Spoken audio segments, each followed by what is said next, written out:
All right, everybody. Welcome back. Brand new Take Aim podcast. And this week's Big Deer and Big Deer story is with Cody Huhn from Public Land Whitetails. And Cody shares with us all of the tips, tactics, strategies, many of which Cody is just a level above most guys. And even some of the stuff he said, I was like, wow. I mean, it's crazy. So it's an amazing podcast. It's going to be probably in 3 episodes, actually, because we went about 90 minutes. So there's a lot to cover, including an awesome hunt we end up with of Cody's, where he kills a 180-inch giant out in Iowa. So make sure to tune in for that. There'll be information on Cody's YouTube channel where you can see that hunt and all the good stuff like that. As well, guys, if you have not had the chance to upgrade to the Hunt Stand Pro version, make sure you do. Use the code TAKEAIM10 at checkout. You get coverage of all of the U.S., most of Canada. You can find access of owners' names, mailing addresses, property address, and area, size, and acres. So, as always, there's so much stuff with Hunt Stand. It's absolutely amazing. Can't cover all the stuff that it includes, but make sure to get that access to upgrade to the Pro version. So we'll see you guys again next week. Deer season never ends.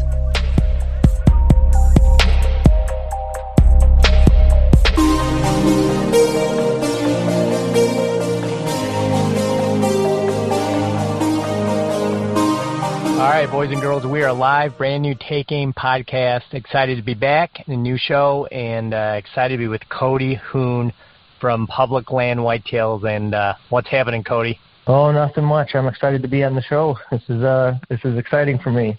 Yeah, awesome, man. Excited to have you, and excited to talk about. We're going to talk about a really big deer that you killed, but we're going to talk about kind of pre-scouting and scouting and hunting some public land. And I know me and you talked a lot yesterday, but man, you've kind of really found a niche in what you do in hunting public land, and I just kind of want to get started with that. So let's pretend it's like 2020, even though I know it's 2021, Cody, but let's start with what you would do at this time of year and kind of leading up throughout the year, phase by phase, and ultimately we'll end it with killing that monster deer you killed that was what, in the 180s? Is that correct? Yeah, he green scored basically right at 180. Wow. And that's your biggest buck of your life, right? Yes, biggest buck by far. By far, yeah, and that's amazing deer, man. But and we'll drop in the show notes as well. Cody has awesome footage out on this hunt on YouTube on his channel. But Cody, man, let's get started. I'm kind of curious what do you like to do this time of year? Is it boots on the ground? Do you start shed hunting, or do you look for new spots to go visit, or do you like to focus on some spots that you're interested in, and what's it look like for you right now this time of year? So that's a perfect question. This time of year, I love boots on the ground right now, and the main thing is this time last year, the big thing that gave me, I think, a leg up on public land versus everybody else.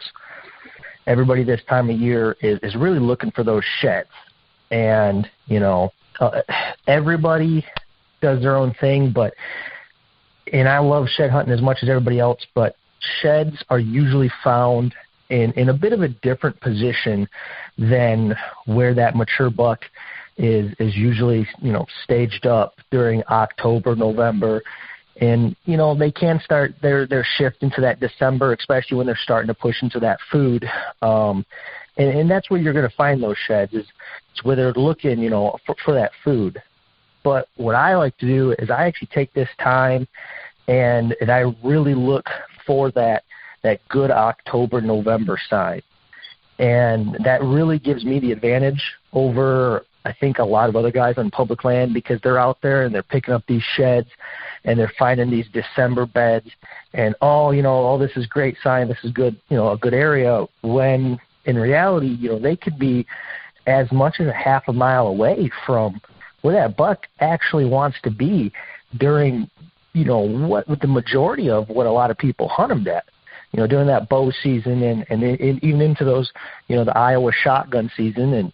So this time of year, I'm really out there looking for more of that sign. And that's a big reason why I have very few sheds in my collection, because I'm just not out there shed hunting when everybody else is. I would rather go out there and find those big rub lines. I'd rather go out there and find those spots where I know, early, late October, early November, where that mature buck is really going to be.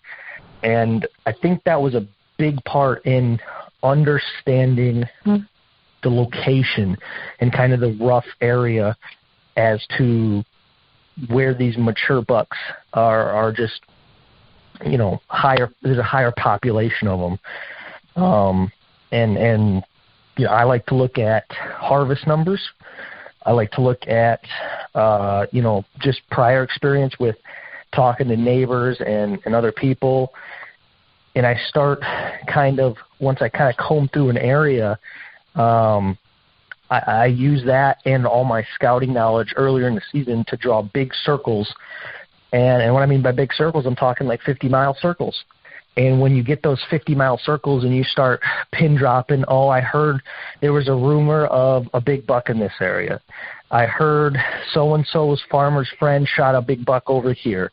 Sometimes, blah, blah, blah, blah, blah, blah, on blah, blah, blah TV show, shot a buck, 30 miles that way. And when you break it all down and you start putting pins on the map, you can really narrow it down to areas that not only you need to start looking for that, October, November sign, and then start looking at areas that you have access to, whether that's public land or permission, and you can get it down to areas that you'd be surprised you wouldn't think are necessarily areas that you would want to be hunting, but in reality, those are areas that can hold just great bucks, multiple great bucks, and so that's the first step for me. So Cody, when you say that, I assume, which kind of like a lot what I do, is I say I'm shed hunting, but I'm really scouting, and I'm scouting for the previous season, like you said, and moving into the future, because for some reason that sign, as you know, Cody, it's going to communicate to this next year. It's going to tell you, like, hey, there's a reason there is a rub line on this ridge, or there is a bunch of scrapes on this ridge or this bottom. And so I like to spend a lot of time doing that, and maybe I'm just a really bad shed hunter, but man, I love to look for rubs and scrapes. I love to look for trails and potential, entry exits and what winds they're using, off those areas.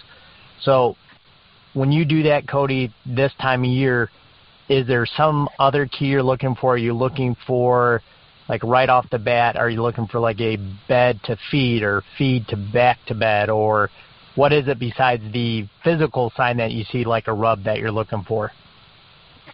Yeah, so when I get into an area, there's so much more planning done back home with my computer, running multiple different mapping systems and tools and the apps and there's so much more of that done back home. I would argue that there's probably more time sitting at home behind my computer actually kind of planning things out than there is boots on the ground in a like a specific location or for a specific location. And what I mean by that is, when I find an area that I've marked out and I've gone and put boots on the ground and said, yes, this is an area that I'm interested in.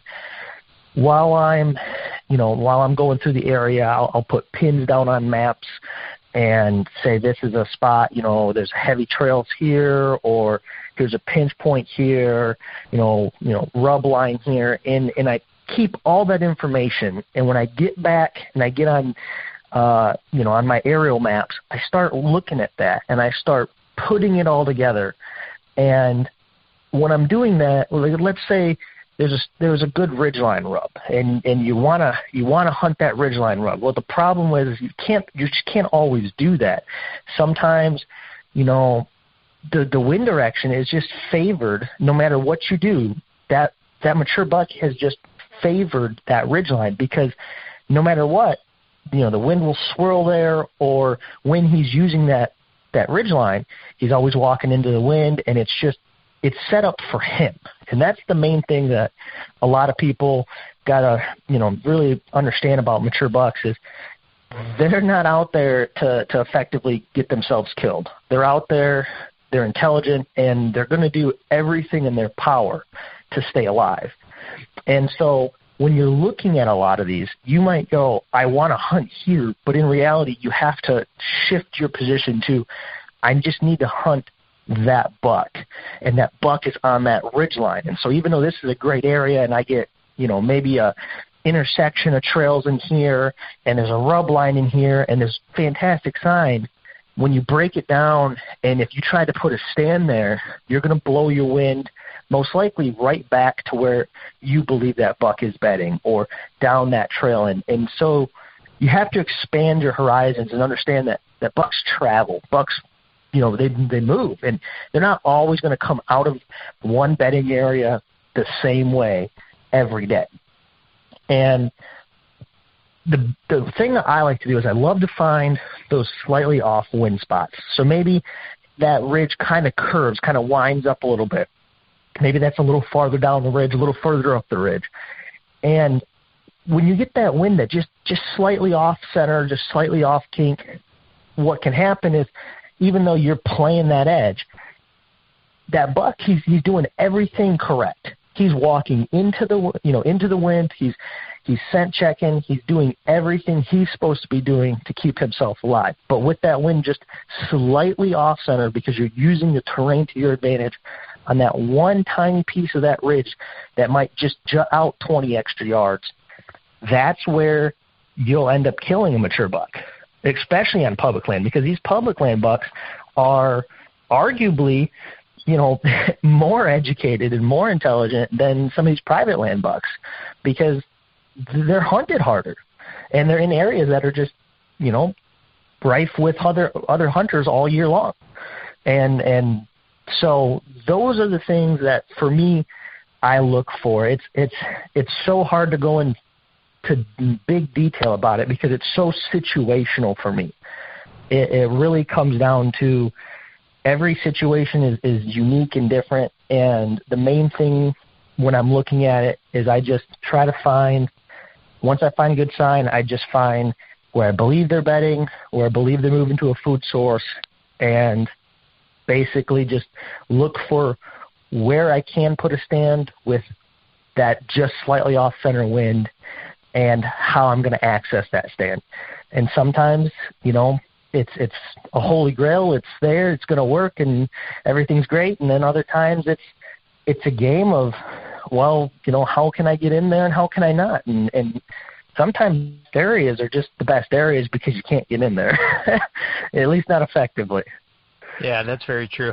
We haven't even talked about, there's so much we haven't got into yet, but before we move on to let's talk about access here in just a second, Cody, explain one more time, what you would look for in a spot that would have a potential offline wind or a wind drift.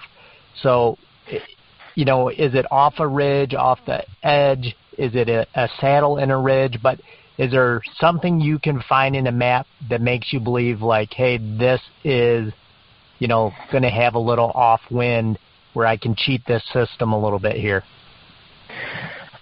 So the easiest find that you can look on a map for me is just look for bends in creeks, bends in like a river, bends in like timber pieces.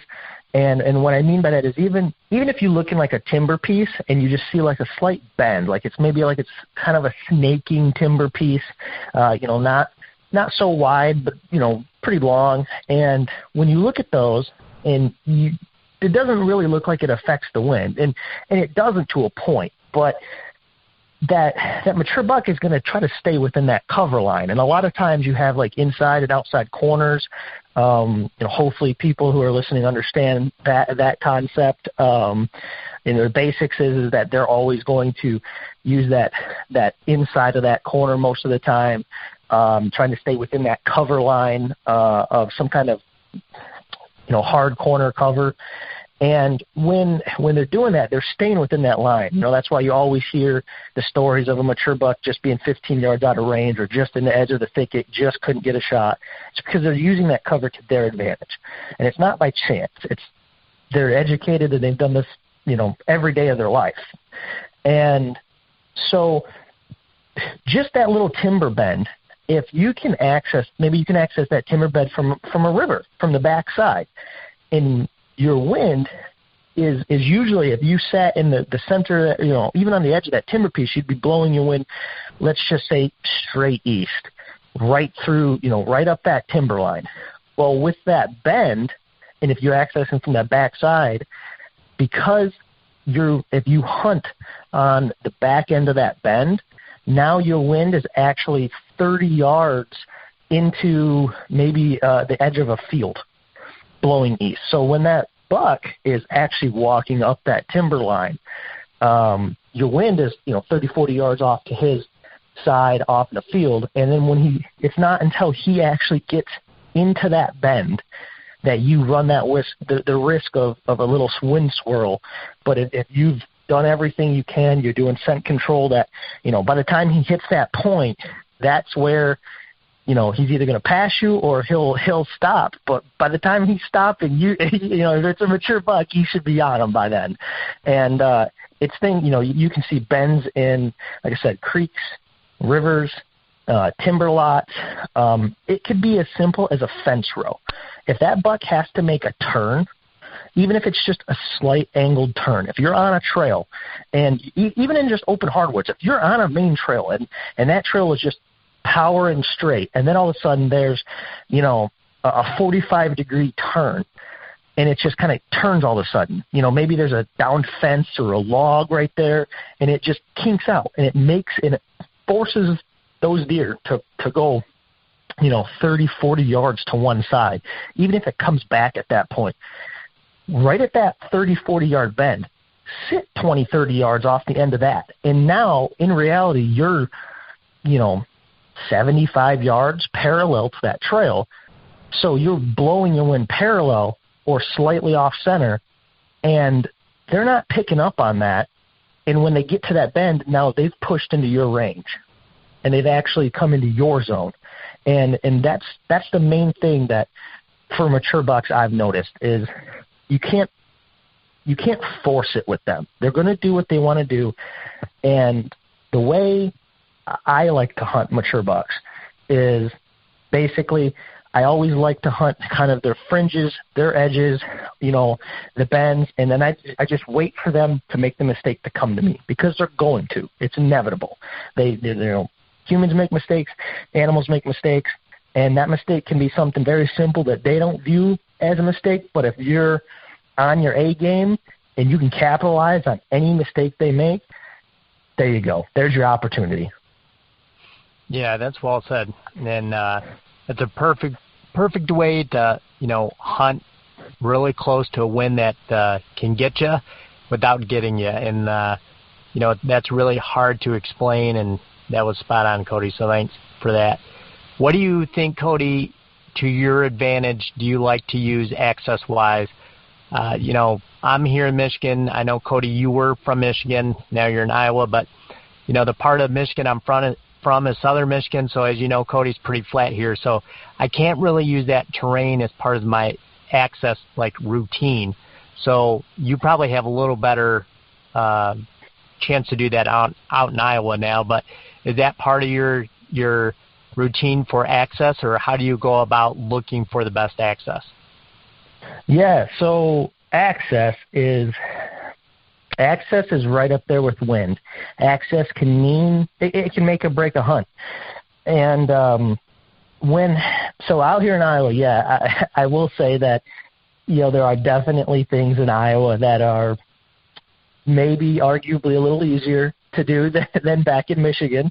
Michigan definitely tested me and taught me a lot. So in Iowa, access, there's definitely terrain. There's a lot more dry creek beds to use, which I love to use those now. Now that I'm in Iowa, they are fantastic. They're almost cheating. But back in Michigan, what I really liked to do back in Michigan was, the area I was from and even the public land that I hunted was they were all small parcels, 10 acres here, 15 acres here, 25 acres here.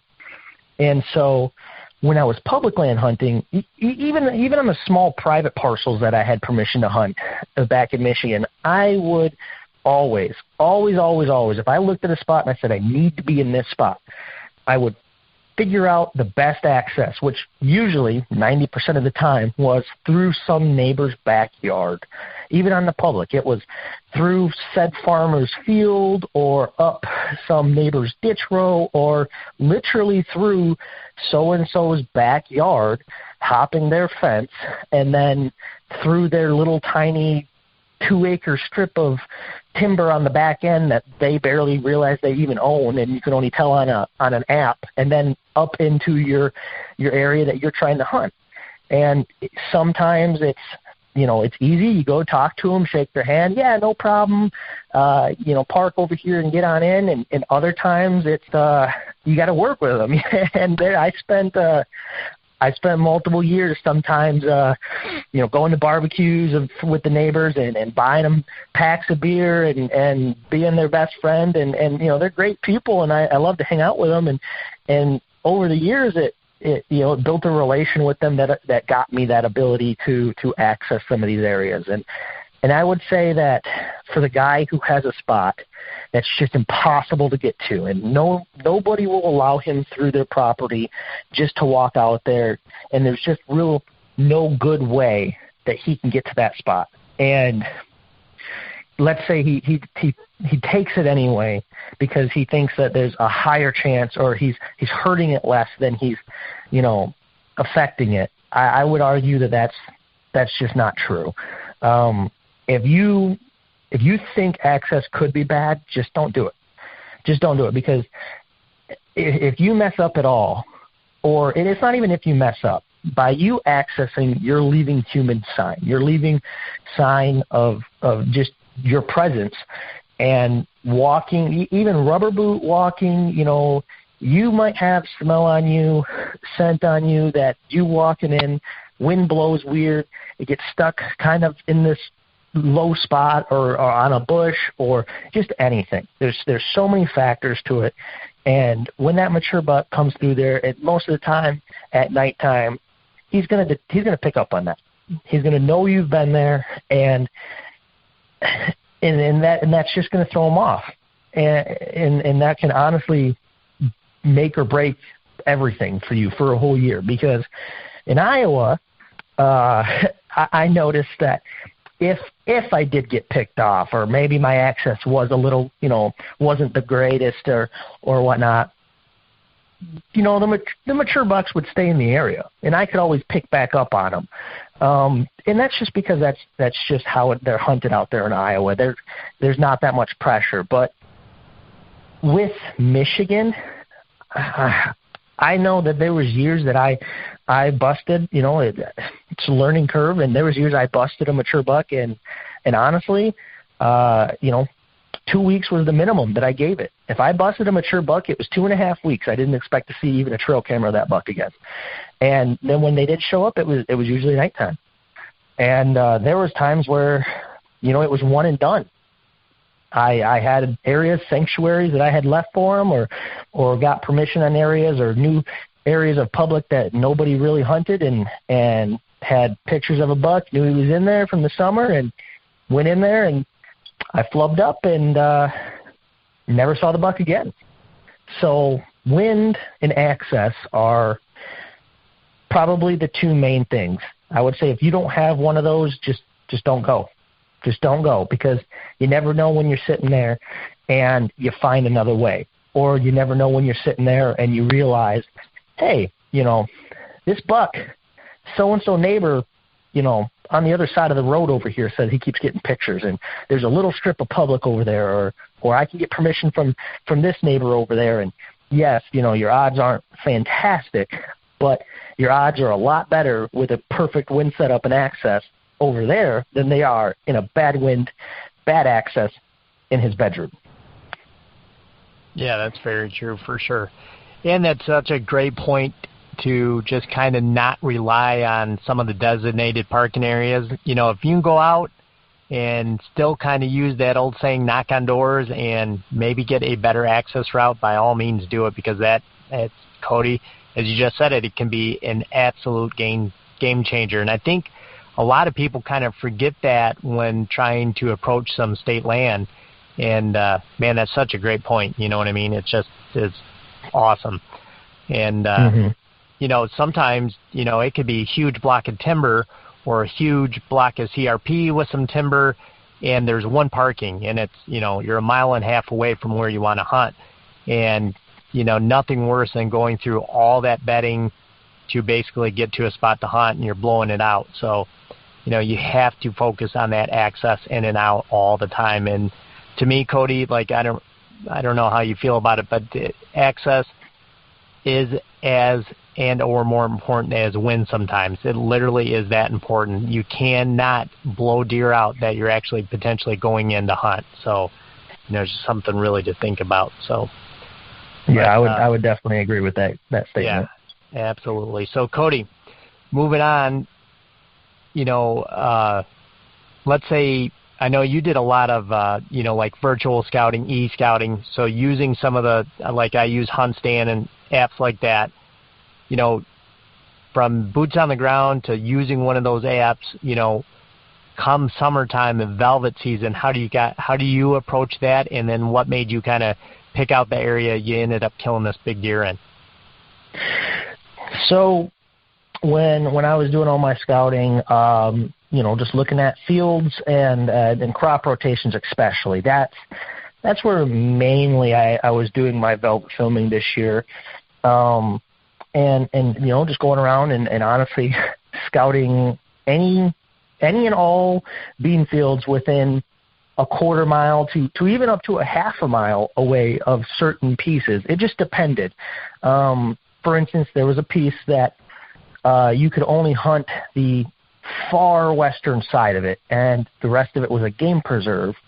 And on the eastern side, there was big ag, and the big ag there was a lot of you know, soybeans.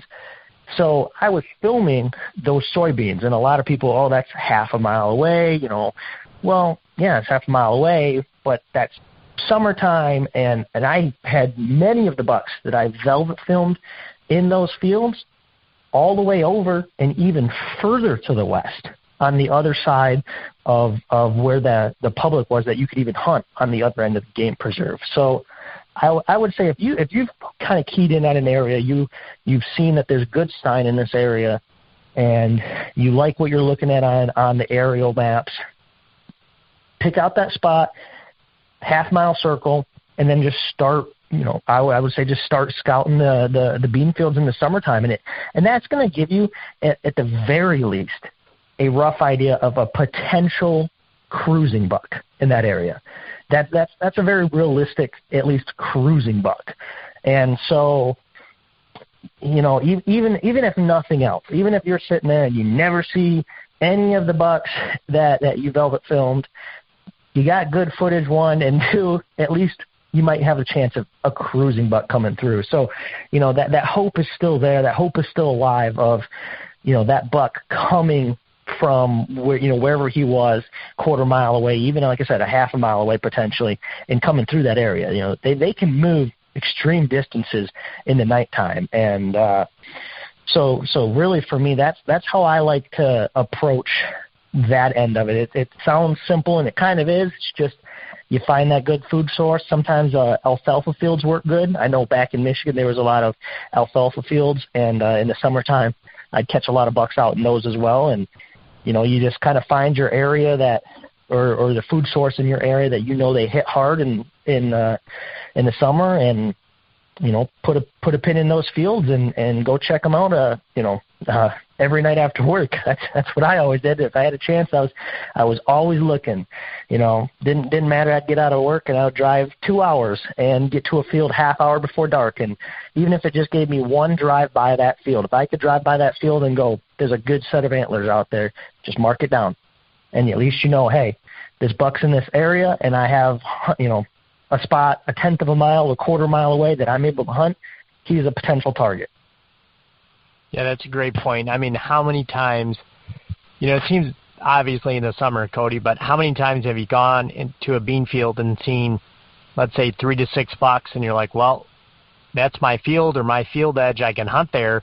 Well, come hunting season, you don't have all those bucks back on your camera or have made any kind of sightings of them from, the car, bino. So those bucks, it seems, like you said, it seems so simple but so true, they have to go somewhere. So, one of those bucks at any point, I think it's relatively very easy at a half mile, 3/4 mile away at any spot. Like you said, you could see one up and cruising. So, as soon as you see that, Cody, you're saying you pin it, and do you kind of take notes of which buck that was or maturity levels, or how do you go about that? Yeah, and actually that's perfect. I was kind of wanting to get into that. So kind of going off of what you were saying there, to lead into the maturity level and whatnot.